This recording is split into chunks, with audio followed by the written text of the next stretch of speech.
This Week in Fish and Wildlife, sponsored by your local Montana Toyota dealers. Thursday morning time once again for This Week in Fish and Wildlife. Joining us in the studio this morning, Andrea Jones from the Montana Department of Fish, Wildlife, and Parks.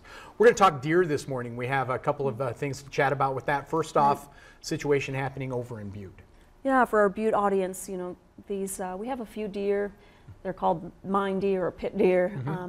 They just seem to like that safe area. They tend to get pretty big, but they also tend to head into town sometimes. We had one unlawfully taken last year, and we also had one unfortunately poached this year during the hunting season. It was a big 5x5 mule deer buck that was probably fairly well known in the community, uptown Butte. So this particular deer, like I said, 5x5, taken late in the evening or 10:30, which is surely after shooting light, within city limits, all the above. So this week we did charge someone with that poaching, and so that person will be facing a number of charges, including hunting within city limits, unlawful possession, and hunting without the proper license, things like that. So this was a deer that qualified for trophy restitution, so you know, you could tell that that was a big deer.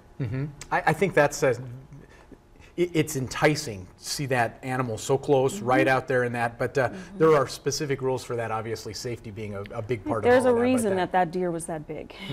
It was comfortable and it was safe and it was feeding uptown, so that it's unfortunate because, you know, people like to see that deer, and it's a crime. You know, you're taking away from the people who are doing it lawfully, and you're also taking it's a resource that belongs to all the people of Montana. Staying on topic with the deer, we, as I understand it, we've been following the chronic wasting disease story. We had one report here, you and I chatted about it last week, another one showing up, as I understand.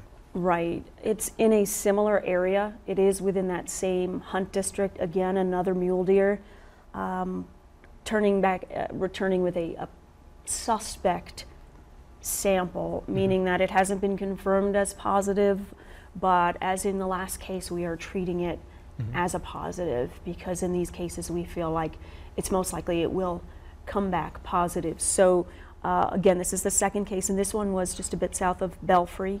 And we have our incident command team has been meeting to, you know, update, contact nearby landowners. There's a CWD plan that's out for public comment right now that the commission did get to hear about recently, and we're hoping that we're able to put that into effect.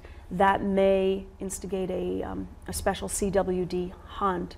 The idea behind the hunt, or the initial response plan, is not to eradicate the herd or anything, but it is to isolate or really identify where this, all of our efforts are really to isolate the presence of CWD. You know, we'll be able to, you know, pinpoint an initial response area where this potential hunt would occur, and really intensive monitoring would occur on this herd.